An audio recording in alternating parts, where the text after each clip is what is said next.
Now, the first thing I want us to do this morning is to go over the exercises. Let's take out your exercise number 2, and let's go over that. Look at it very carefully. Exercise number 2 has to do with the vowels in the alphabet. The first question was, which vowels are known as full letter vowels? Jeff, give me one. Okay, the tsere yod. Okay, always give the vowel first and the vowel letter second. Okay, tsere yod is one. All right, Jan, can you give me a second? Hey. Okay, what vowel goes with the hey?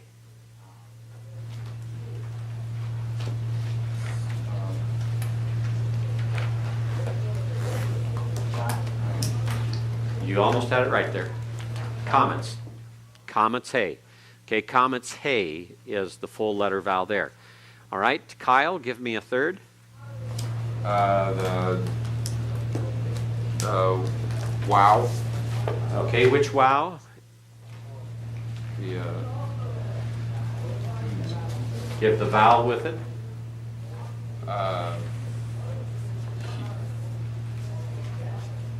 Holum. Okay, holum. Holum. Holum wow. Holum wow. All right. And Kempis, can you give us a fourth one? We have 2 left. Okay, Hirek Yod. And the last one, Scott Jackson.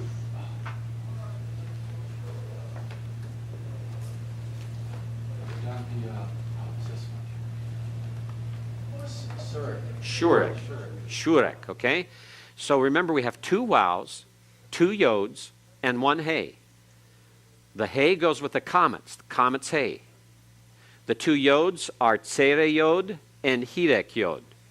And the 2 wows are holum wow, the dot over the top, and the shurik with the dot in the middle. Okay, those are the 5 full letter vowels. Now, we have 4 of them listed here in B.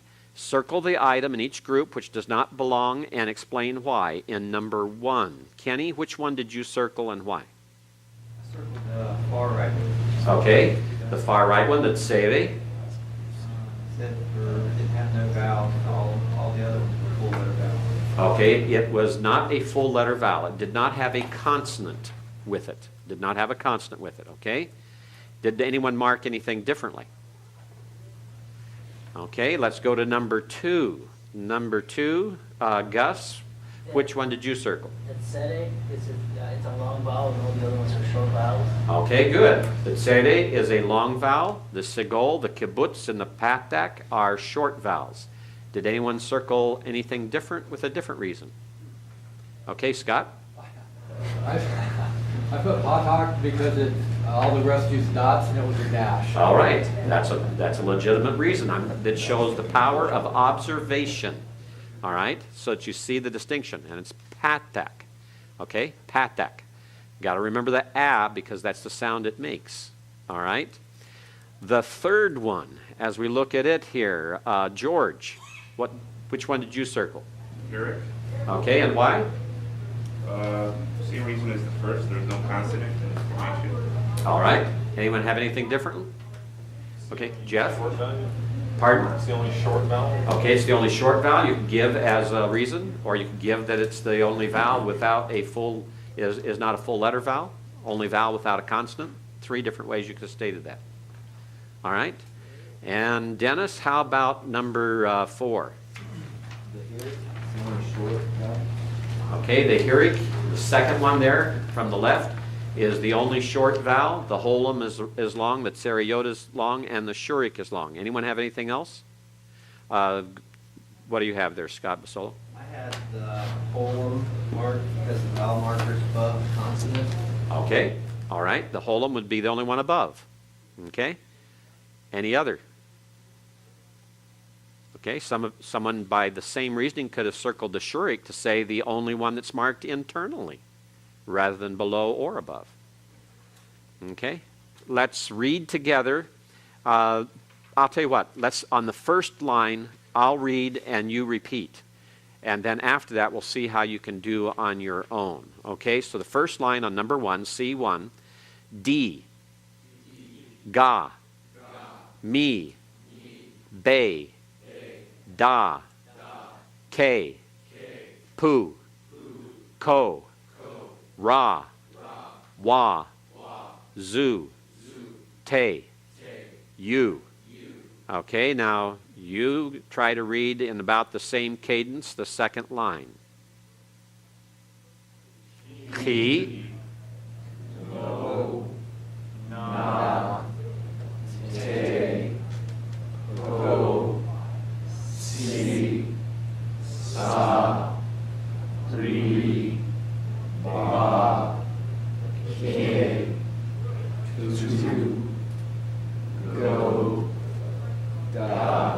Okay, just one change there, and that is the fifth one from the right. The pay with a holum should be fo. Fo. Notice there's no doggish in it. So it's not the hard sound. So it's fo. Okay, repeat after me. Chi, lo, na, te, fo, si, sa, ri, va, ke, tu, go, da. All right, and then let's go the first line of the short vowels. Repeat after me. Pe, ha, bi, di, tu, se, pa, te, ki, su, wa, za, te, sa, ka. All right, now try on your own the second line. Go ahead and start.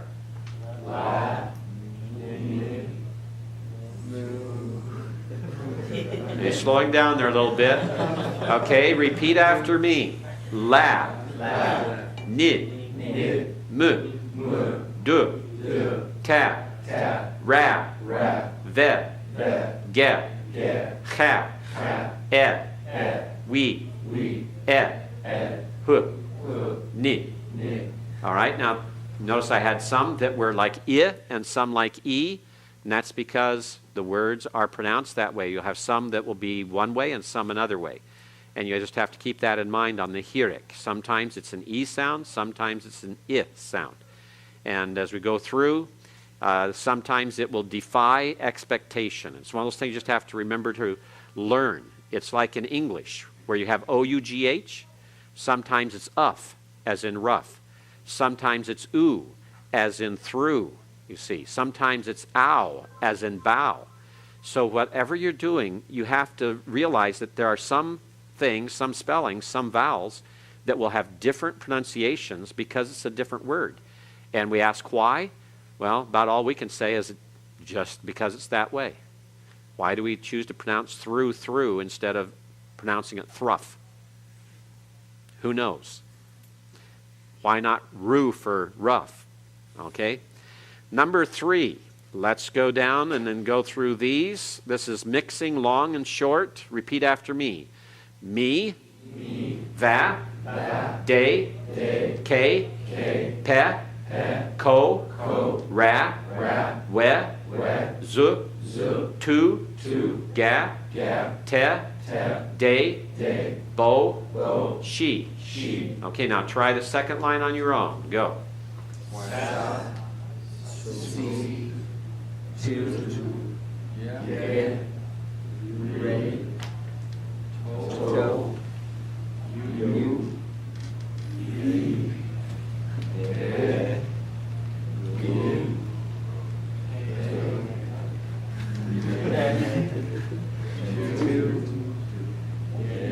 Yay, you finished the line. All right. Let's go through that again because there's some here that we have to watch out for. The fourth from the in, the cheth, pathak, yod. The pathak plus yod is I. So that is chai. All right? Yeah, you say the same thing if you say lachayim. Okay? Lachayim means to life. And it's the plural form. So chai is life. Some of you may have even seen a little pin in those two Hebrew letters that people wear just to say life. And then you're supposed to ask them, well, what's that say? And they tell you it's life. Then they ask you about, do you have eternal life? All those type things. It's used as a witnessing device, and also used to talk about the matter of abortion as well, being pro-life. So need to recognize that word and pronounce it correctly. Okay, chai is life. All right, so let's go across there and repeat after me. Sa, si, tu, ge, ri, to, you, pi, ve, gi, chai, ne, tu, ye. All right, now the number 4 are words of one syllable. All of these are words. For example, dor means generation. Taf means infant. Av means father. Okay, don't listen to the Greek next door. All right. Mol means to circumcise. Pur means to light. Chol means a wound. Gan is garden, like the Garden of Eden. And you just go on across there. We have all kinds of words. These are all Hebrew words. Some of them are somewhat rare. Some of them occur quite regularly. Some of them you will learn. And some of them you already have learned, and some of those you will learn by the time you finish the first semester. So let's start at the first and read them. Dor, taf, av, mol, pur, chol, gan, chish, pim, nade. Second line, yesh, aid, im, sus, gil, tov, kol, or, shear, roots. What does roots sound like to you? Okay, you think of roots of a tree, but what if I say roots? What do you think? You wouldn't think of running? Run means to run, roots.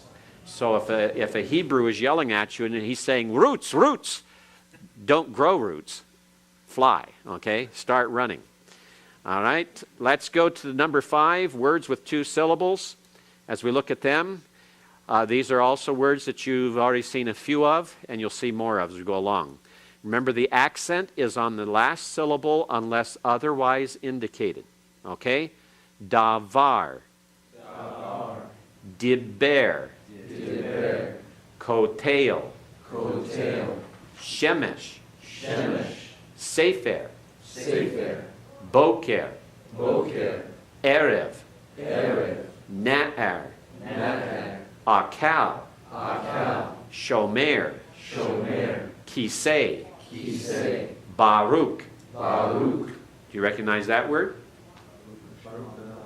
Baruch Adonai means what? Praised be the Lord. It's the idea, it's really blessed, Baruch.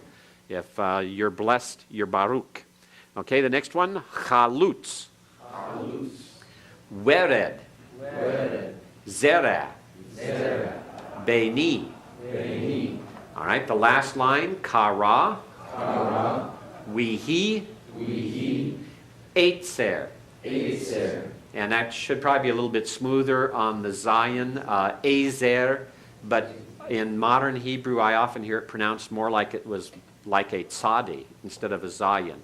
And so you just kind of have to go with that one, and perhaps that's a remnant from ancient Hebrew, the way they pronounce it too.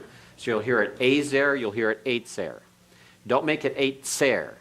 Don't make it real hard. It's kind of a softened TS when you hear it. Eitzer or Ezer. All right? Yicher. Baal. Baal is actually what we pronounce as Baal in our English pronunciation of the title of the Canaanite deity. In modern Hebrew, it's Baal. And in the classical Hebrew, it's Baal. Okay, the next one is Yayin. Yayin is the word for wine. Eli. Even. Amer. What's Amer mean? He said. All right. Exercise 3. Pull out that exercise. It's the one that is due today. workbook exercise number 3, and let's go over it and turn it in, and then I'll talk to you more about the things that are here. Which letters are the true gutturals? The true gutturals. Alphabetical order, right to left. All right, James Lee. Olive, K, A, and I. Olive and what? K. A, Okay, hey, A, then K, right? and I. Okay, good. I couldn't quite hear what your second letter was, and I was afraid it was bait. So I wanted to hear it again. All right, Aleph, Hey, Cheth, and Ayin. That's in order, right to left, the true gutturals. Which letter sometimes behaves as a guttural? All right, John Melcon? Resh. Okay, Resh. And what are the 3 characteristics governing the gutturals, John Strickland? First, they refuse doubling. Second, they prefer an A-class vowel. And third, they prefer compound shua. Compound schwa. All right. They reject doubling. They prefer A-class vowels. That means around them and under them especially. And then also they prefer compound schwa, like the hatef vowels. Hatef patak, hatef segol, hatef comments. Chad? Oh, I was going to ask, I don't really know what a compound schwa is. Okay, compound schwa is what we went over in class on the half vowels, or the half vowels that have 2 parts, make them compound. They have the schwa plus pathic. They have schwa plus comment, schwa plus segol. Okay? So if you just remembered the rules from that, plus those rules are there in that chapter, in the lesson. And we'll be going over that also today again. Yes, John? Does that mean they prefer to have that underneath them? That's right. Correct. They prefer it underneath. Like you had on the word Adonai today in your vocabulary. It had a hatef pathak under it. It's an aleph. It's a guttural. It does not want to take a simple schwa, the 2 dots alone. It prefers to have the compound schwa. Compound made up of at least 2 parts. Okay? All right. Identify the strong gutturals. Which of the gutturals are strong, Franz? The hey and the hey. Okay, the hey and the cheth are the strong ones. The weak ones, Greg? Olive, Aleph and I. All right. Which letters of the Hebrew alphabet sometimes lose their consonantal character and become silent? Write them in alphabetical order from right to left. Roger? Aleph, Hey, Vav, Yod. Okay, Aleph, Hey, Wow, and Yod. Aleph, Hey, Wow, and Yod. All can become silent. Now, if you added ayin in there somewhere, that's fine. Just make certain it's in the right order. It should be the last one listed. I'd be interested in seeing which one you left out, but there are only 4 blanks, so you had a choice. Which letters are labials? Scott Jackson. Beth, Mame, and Pei. Good. You even put them in the right order as well. Beth, Mame, and Pei. Why are they called labials, Mike? They're formed essentially with the lips. All right, they're formed with the lips, pronounced with the lips. Identify the 2 different kinds of dogish, Jeff. You're weak. I think it's lene. You're strong, forte. Okay, and you can use one or either one of those titles.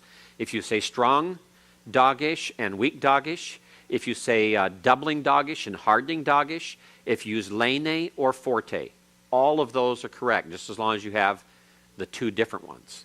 Lene and weak and hardening are the same.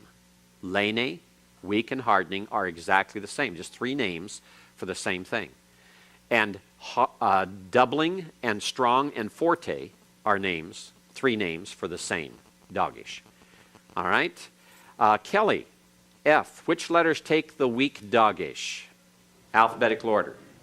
The Beth, Gimel, Dalet, Kaf, Hey, and Te. Tau. Ta. Tau. Tau. Okay, good. The Bagad Kafath letters. How does the weak dogish affect the pronunciation of these letters? Eric? It hardens the pronunciation.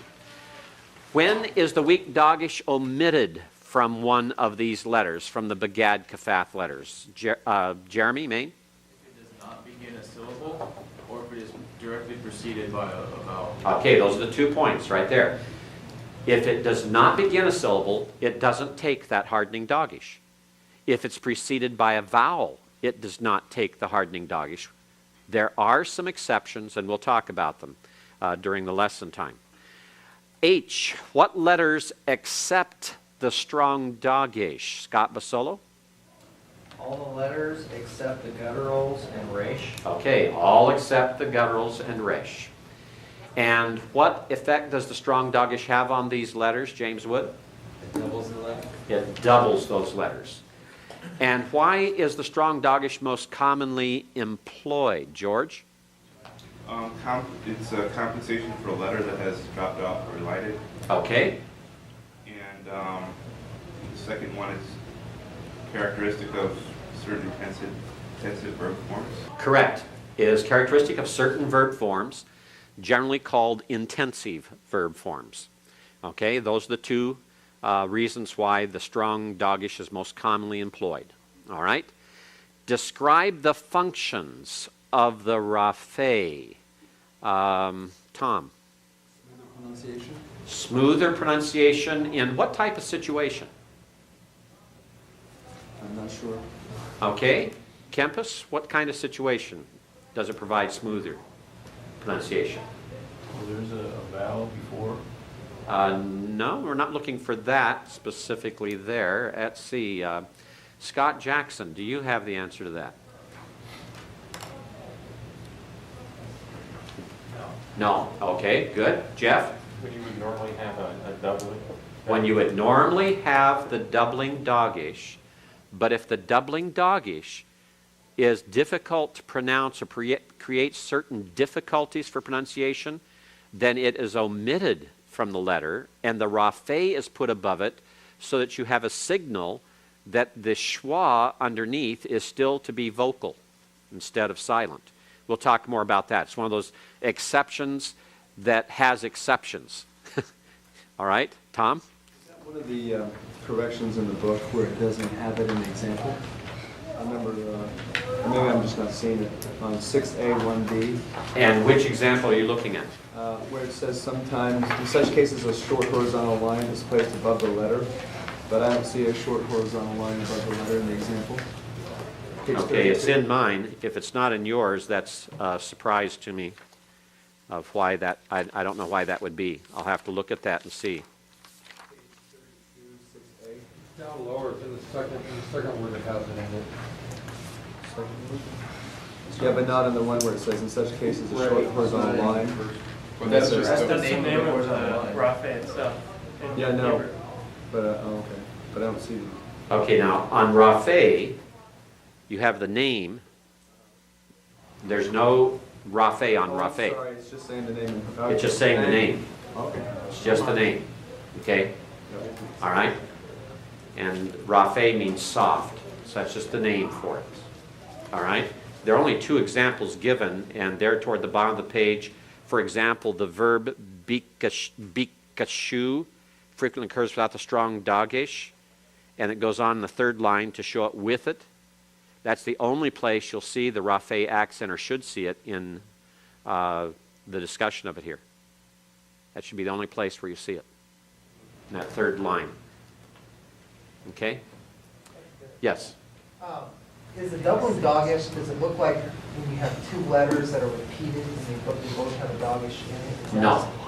It's doubling dogish is in one letter, and you know by seeing that you are to double it in pronunciation. It's not written, it's pronounced. It's not written double, it's pronounced double. Okay? And the dogish is your clue that it's to be pronounced double. All right? Circle the letter that does not belong in each group and explain why. Under K, number 1. How about this one, Jan? Which one did you circle? Circle K, And why? it's not a guttural as others. Okay, good. It's not a guttural as others. And number 2, David Lee. Okay. It's Not a silent letter? Okay, it's not a silent letter. Not a silent letter. The hey, the middle one. Okay, number 3, Jeff. Day, the others are labials. Okay, Daleth. Dalit. All right. Space that out Okay, Daleth is not a labial. Okay, number 4, Scott Basolo. Oh, excuse me, one question, Chad. I had a different answer to that one. I circled the main because it's not a begag fat letter, so I can't. tell Okay, you. that's legitimate too. That's legitimate too. All right. Scott Basolo, number 4. I had olive because it's not a strong guttural. All right. Okay. And number 5, Greg. Rish, And why? because it's not technically a guttural. Okay, it's not always a guttural. Okay, it's not technically guttural, it's not always a guttural, or if you put it's sometimes a guttural. All right, number 6, Jeremiah. The olive because it is always silent. Okay, Aleph is always silent. The other 3 can also be silent, but Aleph is always silent. You could have also said that Hey, Wow, and Yod are vowel letters and Aleph isn't. Okay? So there are a number of different reasons on each of these. I'll look at them carefully when I grade them. Number 7, Kyle. Lamed is not a Dagesh letter. Okay, it's not a Bagad Kafaf letter. Oh. All right? Lamed is not a Bagad Kafaf letter. And then number 8, Kelly. Number 8, I did the hey, and it's the only labial. Okay, it's the only labial. Okay? So there's a number of different reasons you could have those. And I'm looking on the reverse of your page to see if you've completed 7A on page 33 of the textbook, and also the exercise in 8A. And then let's look at these translations of these Hebrew verbs here. All right, let's begin at the upper right. The word tov means what, Mike? Good, well. Good, good, good or well. Good or well. There's a lot of other meanings too. It can mean beautiful. All right? So when you talk to your wife and you tell her she's beautiful, don't, though, tell her that she's tov, because that's the masculine form. All right? You have to say tovah. All right? Everyone repeat that. Tovah. All right? So when you see your wife tonight and you think she looks beautiful, you just say tovah. All right? Beautiful. All right? Yada. Roger.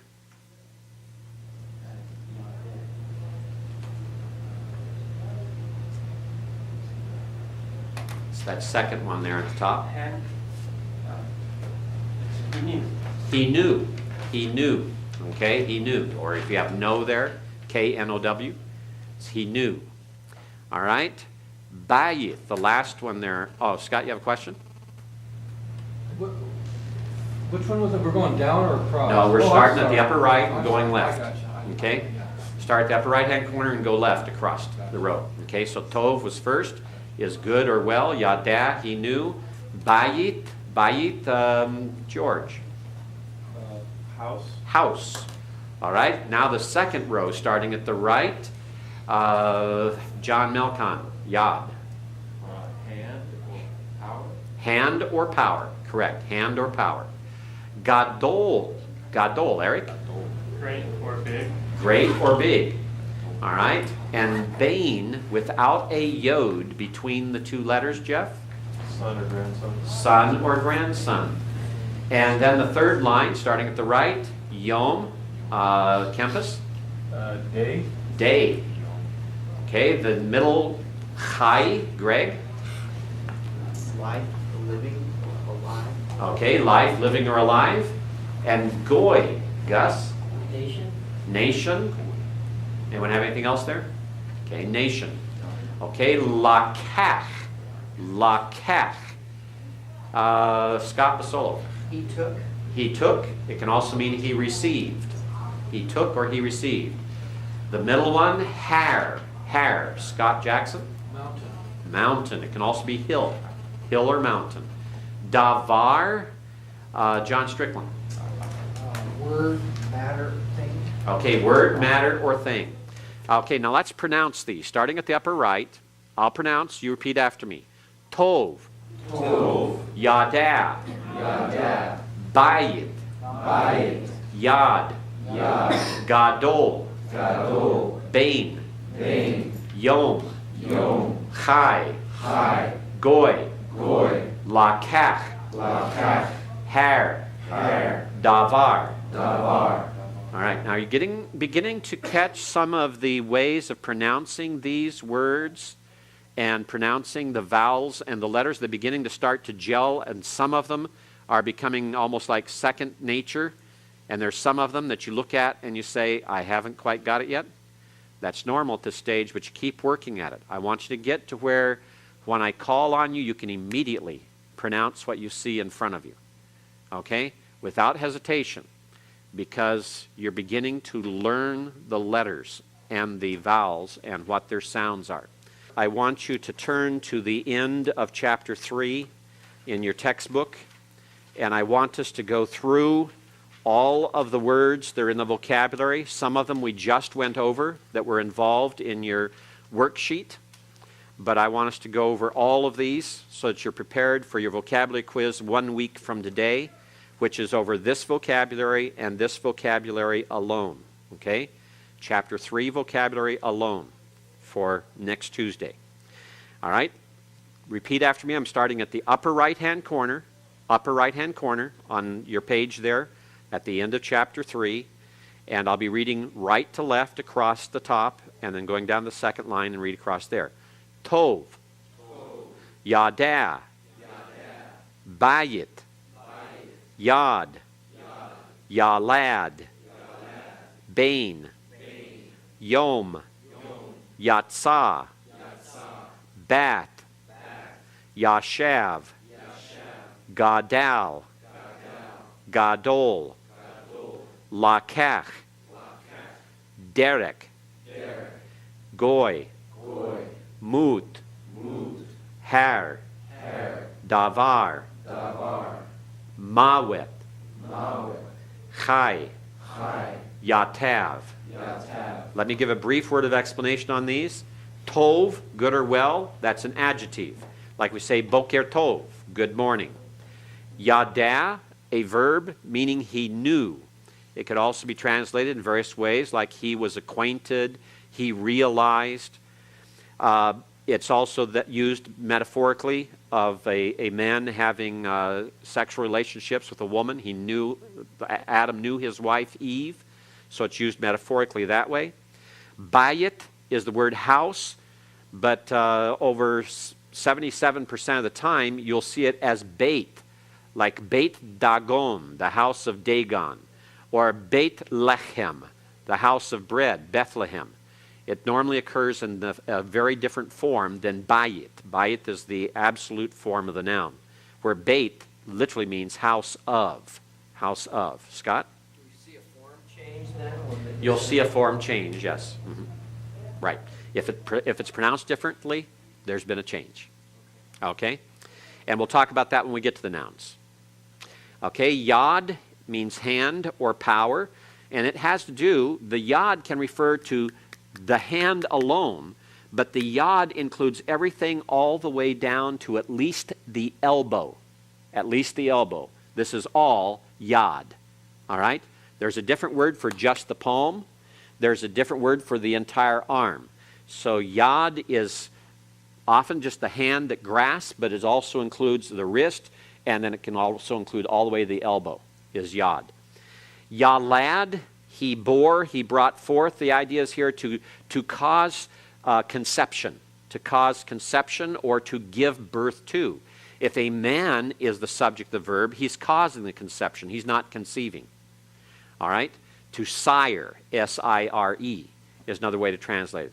And when it's a woman as a subject, she bears the child, she brings forth the child. All right? Bain, translated son or grandson. There is no special word for grandson.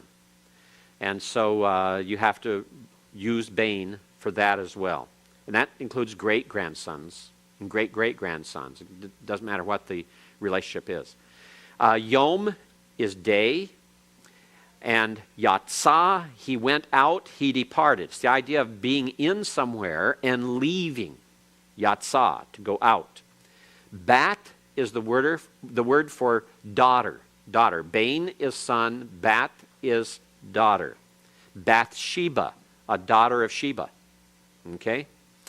Yashav, he sat, he dwelt, he stayed. All depends on context. On the vocabulary quiz, you'll be asked again to give me just one of those. Don't give me a variety. The reason I do that, I don't want to have to make a choice if you have one that's totally wrong and one that's right. Which one did you intend? Which one did you write first? All those things, no. You just give me one, and it better be right. All right? So Yashav, he sat, he dwelt, he stayed. Gadal, he was great, he was big.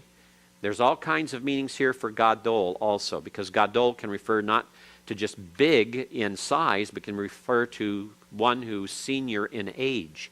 My big brother. Just we do the same thing in English. My big brother. He might be shorter than I am, you see, but he's older, so I call him my big brother. All right, Gadal, and I don't have one. Mine's just a little brother, and he is littler too. Okay, Gadol is great or big. This is the adjective. Gadal is the verb. Gadol is the adjective. Lakach, he took or he received. Derek, way or path. It's a noun. Goy, you've heard people call you goy or say you're just a goy. It means a Gentile. The goyim are the Gentiles. It means the non-Jewish nations.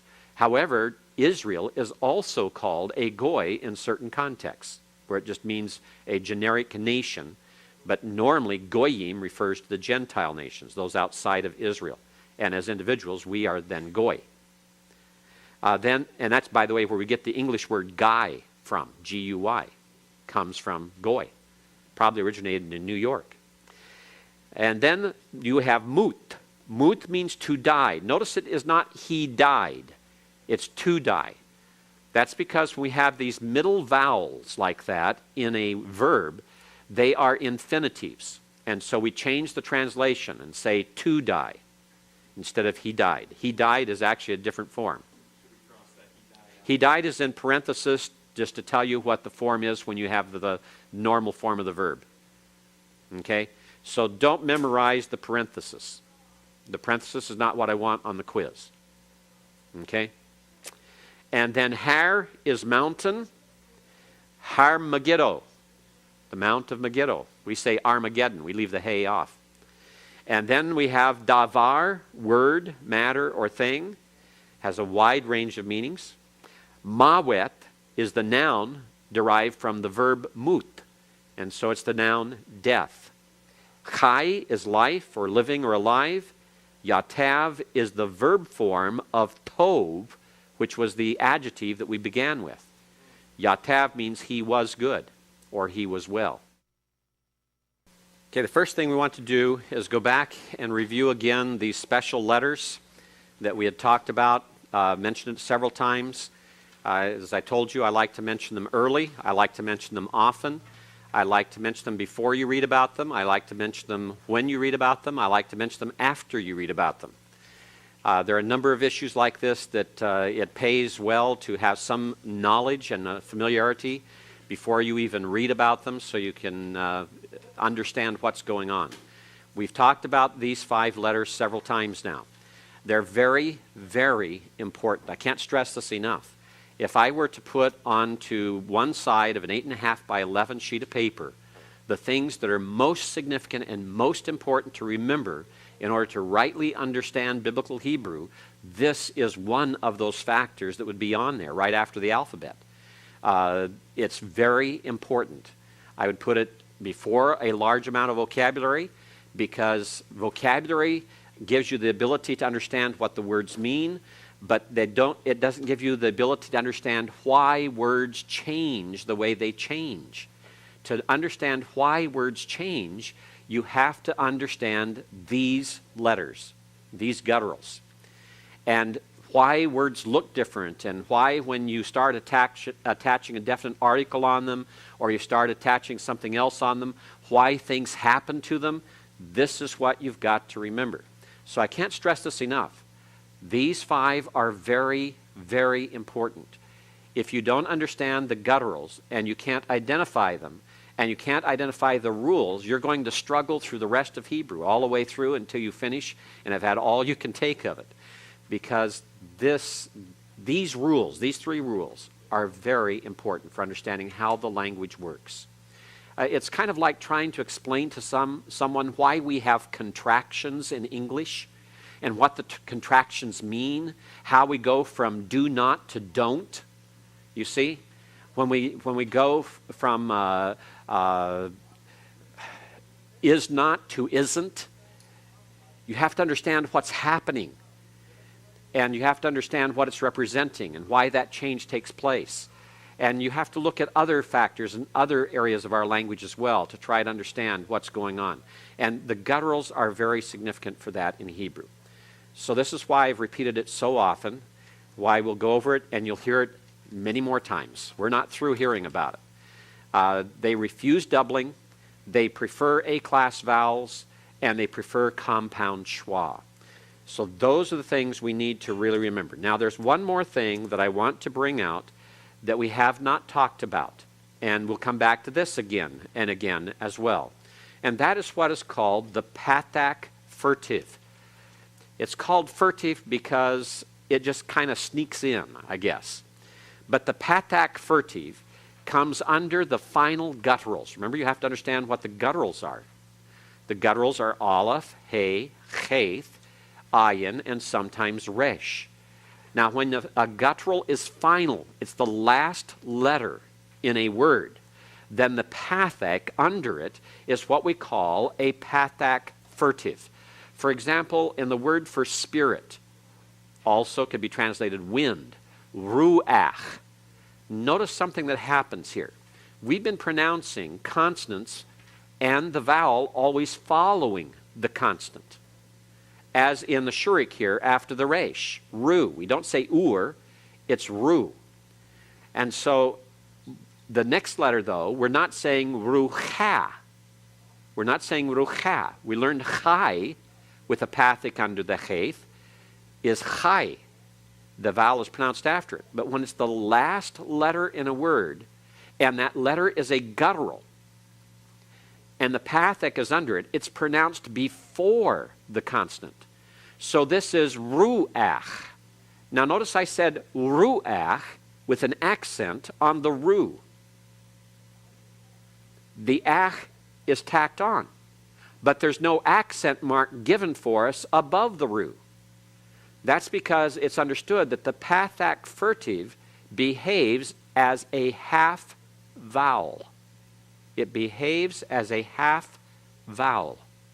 That means it cannot form a syllable by itself, and it cannot be accented. It cannot form a syllable by itself, and it cannot be accented. So this is ruach, means spirit or wind. Let's pronounce it together. Ruach.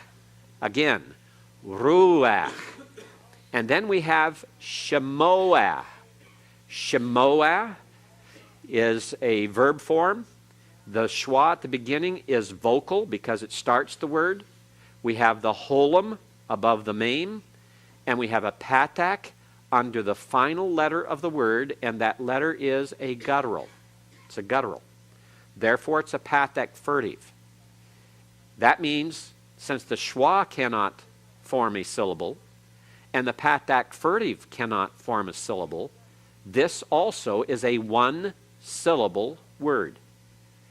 That sounds very strange to us in English, because we look at that and say there was three sounds, sh, mo, ah, and we would say there are three syllables in English, but not in Hebrew. It's treated as one syllable, and that's important to remember. The syllables are divided by Hebrew rules, not by English rules. Okay? Half vowels cannot form independent syllables. And patak furtive is considered a half vowel. Therefore, it cannot form a syllable. The last one is gavoah. Gavoah. How many syllables do we have in gavoah? Two. We have two regular vowels, the holum and the comments. So there's only two syllables. Now we have one other thing occurring here. What do you see that you've not seen anywhere before? Looks like a doggish where? In the final hay. When a doggish occurs in the final hay, it is not a doggish. It is called a mappiq. Mappiq. M-A-P-P-I-Q. Mappiq. M-A-P-P-I-Q. The mappiq hardens the hay to where it almost becomes like a chayth on the end. Gavoach. You have to have a little bit of guttural breath there at the end. Okay? That's not a doubling doggish, because remember, gutturals cannot be doubled, with the exception of resh, which sometimes can, because resh is just sometimes a guttural. Okay, John? It's not a doggish, but does it do the same thing as a doggish because it hardens? In essence, yes. But it's not a true hardening, because how can you harden a hay sound? It makes it guttural, is what it does. That's why it's called mappiq. It's different. Okay? Scott? Could you pronounce all three again? Okay, all three again. Ruach. Everyone? Shemoach. Shemoah. Gavoach. Gavoah. Okay, got it? All right, Scott? Final ayin in the second word, it's silent. It's silent in this case, yes. Are there any rules to know when the ayin's silent? No, there are no rules available. Sorry. Okay? Sometimes we wish they were, but the masteries did not supply any rules, probably because they couldn't develop any rules that would be consistent. It just boiled down to having to know a word. Like, how do you have a rule about how you pronounce O-U-G-H in English? Are there any rules for that? No, there are none. You can try to develop them, but you fall short. You just have to know the word. And that's the same here. Okay? All right? Let's go from there then to talk about something else. Let's talk more about the doggish. I've called it the piercer because doggish comes from a verb, dagash, that means to pierce. Like to pierce something with an arrow, to pierce something with a dagger or with a spear. And it puts a hole, it has a dot in the bosom of the letter, is the doggish. Like you have it here in the taith. You see the doggish in one form of the taith, you don't see the doggish in the other. So the doggish is the piercer. This is explained to you in your textbook on page 31, where you're told there that dagash means to pierce, right at the top of the page under 5a. And what I want to do is just go through some of these things we're talking about on page 31 and following in your textbook. First of all, the dagesh lene, also known as the weak dagesh, also known as the hardening dagesh. It occurs primarily in Begad Kafath letters. Primarily, actually, only in Begad Kafath letters. So if you know these 6 letters, you know where the dagesh lene occurs. Remember that the dagesh looking point in the bosom of a final hay is not a dagesh. It is a mappiq. So these are the 6 that have the dagesh lene. The weak dagesh, the one that makes the hard sound. That's why it's also known as the hardening dagesh. It is used when the letter begins a syllable and does not follow a vowel. So if we look at the first 2 words of the Hebrew Bible, Bereshit bara, in the beginning, created. He created. And after that you have the 3rd word is Elohim, God. Bereshit. How many Begad Kafath letters do you see in these 2 words? 4. One person says 4 Begad Kafath letters. How many of you agree? All right. Who has a better number? Someone says 3. How many of you agree with that? Oh, you're slow to raise your hands with that. There are 3. There are 3. The Beith at the beginning of Bereshit, the Tau at the end of Bereshit, and the Beith at the beginning of Bara. There are only 3 Begad Kafath letters. Begad Kafath, Beith, Gimel, Daleth, Kaf, Pei, Tau. So there are only three here. Now notice the three. The first one in Bereshit has the dogish in it. Why does it have the dogish in it? That's what it does. Why is it there? It is beginning a syllable. And it is not following a vowel because it's the very first word in the Hebrew Bible. So there's nothing, it doesn't follow anything. So it has then a dogish in it to harden it. All right? What's the second Begad Kafaf letter? The tau. Does it have a dogish in it? Why? Okay, it follows a vowel, and it ends a syllable rather than beginning a syllable. Therefore, it doesn't have the dogish in it. All right? What's the third letter that's a Begad Kafaf? The Beth in Bara. Why does it have a dogish in it?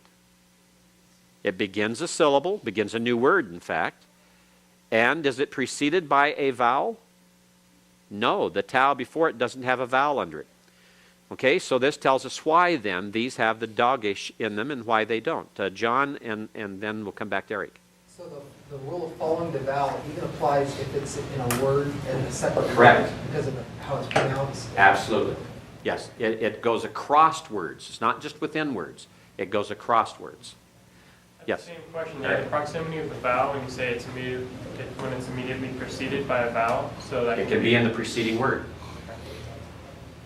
Okay, like bara. If this was berashi, hirik yod, and no tau on the end, then bara would have to be vara. Vara. It'd have to be without the dogish because it would be ending. It would be beginning after a vowel. All right. Okay. Let's look at the exceptions to it now that we've mentioned that much. Jeff. It'd still be the same word, even though you pronounce it. It still mean the same. Just pronounce it. Yes, it'd just be pronounced differently. Okay? All right. The apparent exceptions. Yes, James. If there's the end of a sentence and then it starts, do you still look back to see if there's a vowel? No, we're going to talk about that. The question James has is a very good one. If it's the end of a verse or sentence, or actually if it's the beginning of a verse, do you look back to the end of the preceding verse? That's what he's intending there. No, you do not. You don't go across the major accents. And that's what supplies one of the apparent exceptions. The apparent exceptions is in this one. How many Begad Kafaf letters do you see in these two words?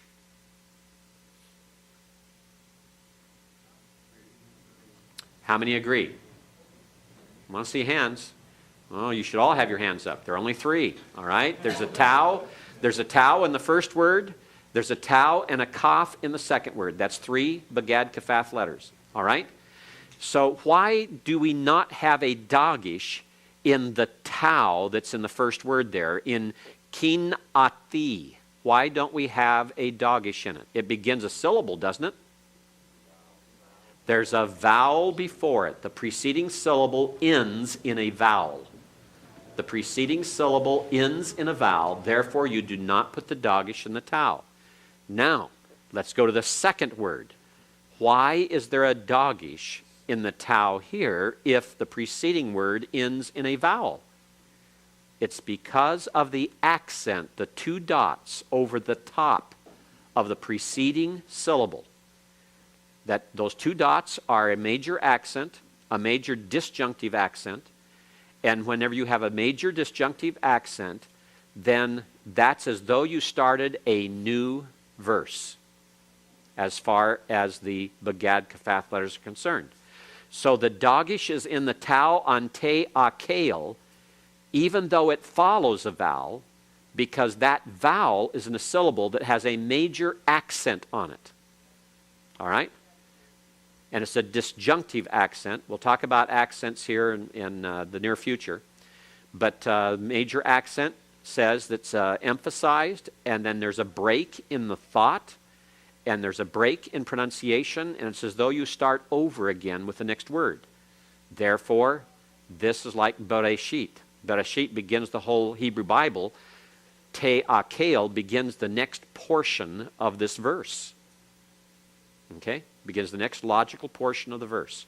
because the accents divide by logical portions, we're going to find out. Now, why doesn't the kaf have a doggish in it in te akel? It's following a syllable that ends in a vowel. It follows a syllable that ends in a vowel. Ah ends in a vowel. Doesn't have a consonant closing it. So the kaf does not have a doggish. All right? Another apparent exception. Here we have a word. Notice there's no major accent on key, but we have a doggish in the bait. That's because the bait here is a preposition, meaning in. Literally, this ki ba'esh means because in fire, or because with fire. The bait is a preposition. And the way that the Masoretes chose to signal that this is a preposition and not part of a noun that would be pronounced ba'esh is to keep the doggish in it even when it follows a syllable that ends in a vowel. So a bait preposition, and it also happens with the kaf. Bait and kaf prepositions, which are single letter prepositions attached to the beginnings of words. We'll get to those in a few more chapters. They are exceptions to the rule. And it's to help us to identify so that we can see what they are. Then another exception when we have Yavo'u B'nai Ha-Elohim. How many Begad Kafath letters do you see in these three words? How many Begad Kafath letters? Kempis says 2. How many agree? Only John? Dennis? It's correct, men. There are only 2 Begad Kafath letters. Ba, how many base? 2. Gimels, how many gimels? 0. Dalas, how many dalas? 0. How many kafs? 0. How many paiths? 0. How many taus? 0. 2 baiths are all we have. The first baith does not have a doggish. Why? It follows a syllable that ends in a vowel. Ya ends in a vowel. Doesn't close with a consonant. So the baith does not take a doggish. But notice the second word. The baith has a doggish in it. And it's not because it's a preposition. And it's not because you have a major accent on the preceding word. Why? All it is for here is to avoid having too many aspirated consonants too close together. Yavo'u v'nei. That's too many V sounds for Hebrew, for the Hebrew mind. In other words, it becomes a matter of preference, sound preference in the language. That's all it is. So you have to watch for that as well. And how do you get that? Well, that's partly feel for the language. And the technical name for this rule is euphony. It's what sounds good. Euphony says that it has good sound. Good sound. It sounds good. It's euphonious. To them, that sounds good not to have those 2 V sounds in a row. Not to say Yavo'u v'nei Elohim. All right?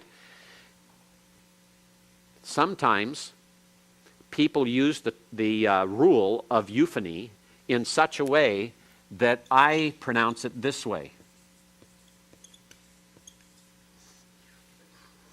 All right?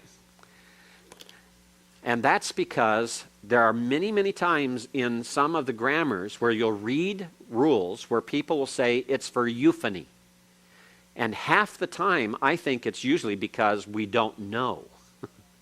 And so they're just offering a reason for it that just sounds better. Well, this has a little bit more argumentation to it than some of the runs you see. So whenever you see euphony given as a reason, take it with a grain of salt. And remember, about 50% of the excuses where euphony is given are probably false because we really don't know. Instead of saying we don't know, we try to say it's euphony.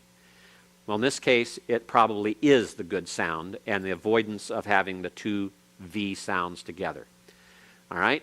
These are the apparent. And I say apparent exceptions because they really aren't exceptions in the sense that they follow then an additional rule that affects them. The major accent in the first case, the preposition in the second case, and euphony in the third case. Yes? In the second example, you have P, the word P there, you're saying that ends in a vowel. So that yod, is that a heuric yod? It's a heuric yod. So that's why it ends in a vowel? If the yod was a consonant, it would have to have its own vowel under it. Okay, so that's how we identify a heuric yod? That's how you identify heuric yod, is there's no vowel under the yod, and therefore it is part of the preceding vowel. The same with a comet's hay. A comet's hay has to have a comets before it and no vowel under the hay. Okay? All right? And the same with the shurik, because the shurik can be a wow with a doubling dogish in its bosom if it has an additional vowel under it. So you have to watch those things. So when those sometimes silent consonants, if they do not have their own vowel under them, then they are silent and they go with the preceding vowel. They go with the preceding vowel. Okay? Good question. All right. Let's talk about the dagesh forte, the strong dagesh. It can occur in all the Hebrew letters except the gutturals, the major gutturals, the four. It can sometimes occur in the fifth guttural, that is sometimes a guttural, the resh. It doubles the letter. It doesn't double the writing of the letter, it doubles the pronunciation of the letter. It is the symbol for it. It occurs in two situations where it is compensation for a letter that disappears. We take the preposition min, that means from, we attach it to the noun melech, that means king, to say from a king, and if we say min melech, that sounds fine, but in the Hebrew, that N and M sound back to back is something, again, they do not like to have. And so whenever possible, the noon then elides or assimilates into the following letter, and to show that the letter has disappeared, to be a signal to us, a dagesh is put in that letter to assimilate it. So we have mim melech, mim melech. All right, you double the M, the meme in sound. There are actually three meme sounds in a row. The meme with the heuric under it that begins, and then the meme that concludes that syllable. And then you have the meme that begins the next syllable. Mim melech. All right? But the noon has disappeared. How do we know that the noon was there? The doubling dagesh in the meme that follows where the noon would have been. It always follows where the letter would have been. Okay? Min melech. That's one situation. And there's a number of things like that that we'll talk about as we go along. The second one is it's characteristic of some verb forms, like dib, bear. Notice we pronounce the bait twice. How do we know that? Because isn't the baith one of the bagad kafath letters? So how do we know it isn't just di, bear? Because the hirik is not a hirik yod. A hirik yod is a long vowel that can close a syllable. But the hirik normally by itself is considered a short vowel and therefore can't form a open syllable. It has to be closed. So it's dib, bear. Okay? So the first letter, the daleth, has a hardening dagesh in it. D, di. All right? The second letter has a doubling dagesh. Now, when you have a doubling dagesh in a bagad kafath letter, the pronunciation you give to the bagad kafath letter is the hard sound. So it's as though it were both dageshes. It's not div, ver. It's dib, bear. And if you want to remember how to pronounce the bagad kafath letters with and without, go back to your chart of the alphabet on pages 10 and 11 in your first chapter of the textbook, and you go through that chart, and with each of the Begad Kafaf letters as you come to them, it'll give you both forms, the Beit with the Dagish, the Beit without. And then to the side, it will tell you how to transliterate it, and it'll tell you the sound. It'll tell you that the Beit with the Dagish is like the B in bat. It'll tell you that the Beit without the Dagish is like the V in vat. Okay? John? Is that 2 syllables in that word? That's 2 syllables, because you have 2 complete regular vowels, normal vowels.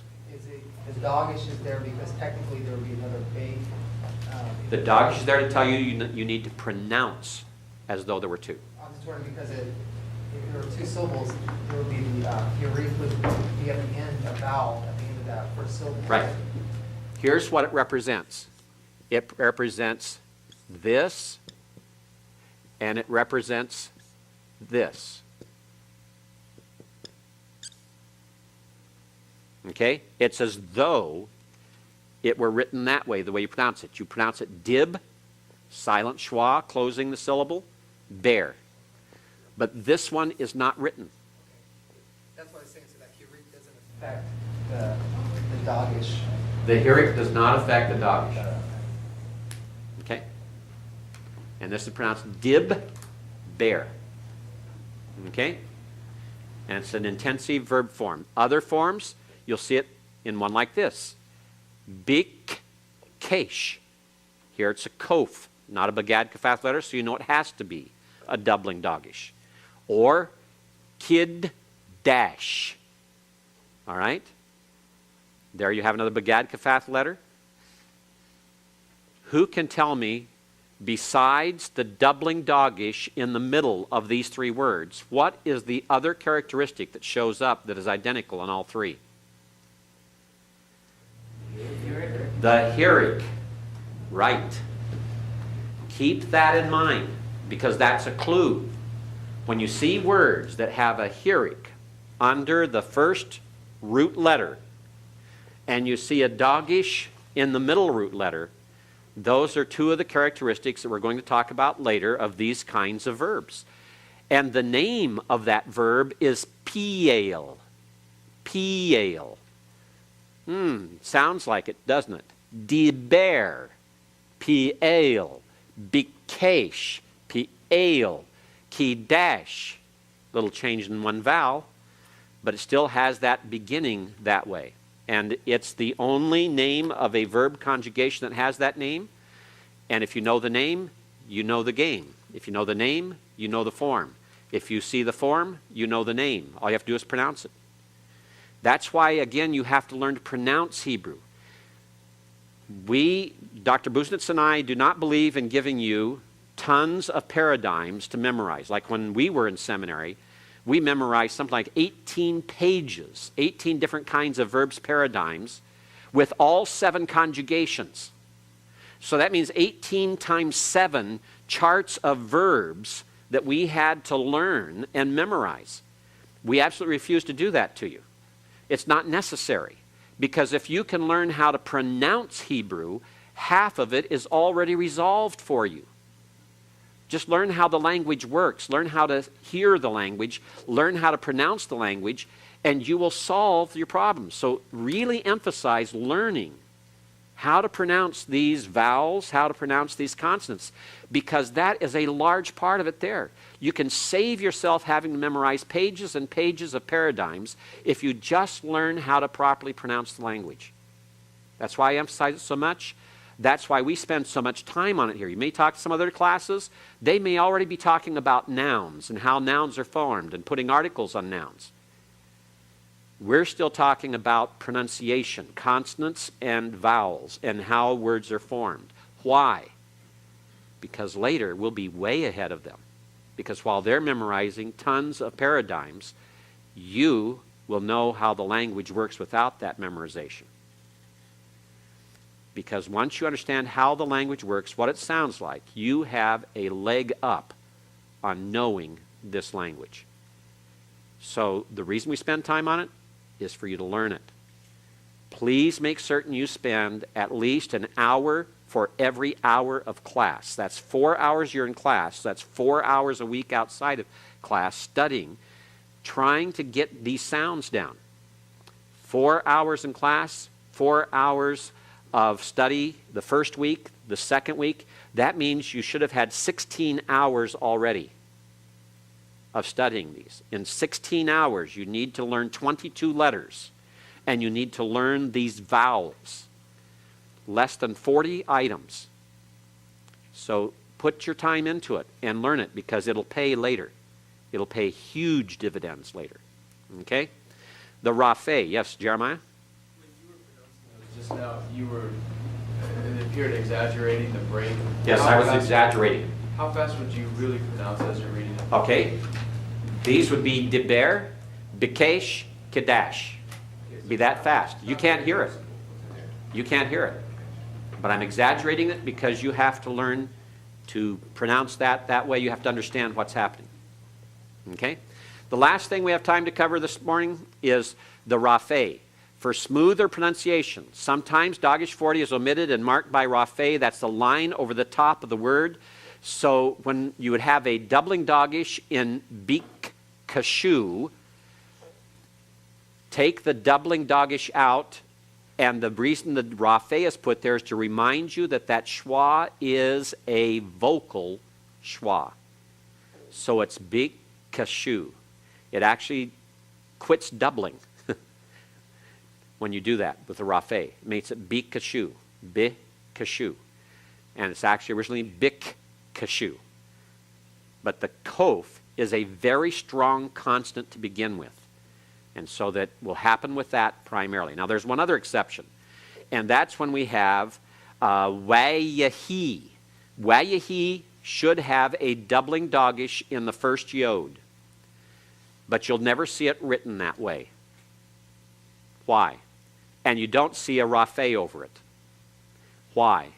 It's one of those words that the Hebrews expect us to know and recognize and to properly pronounce, in spite of the fact that they've not given us the clue. It's Wayahi. Wayahi. Okay? We'll talk more about that. You'll see that many times in the days ahead.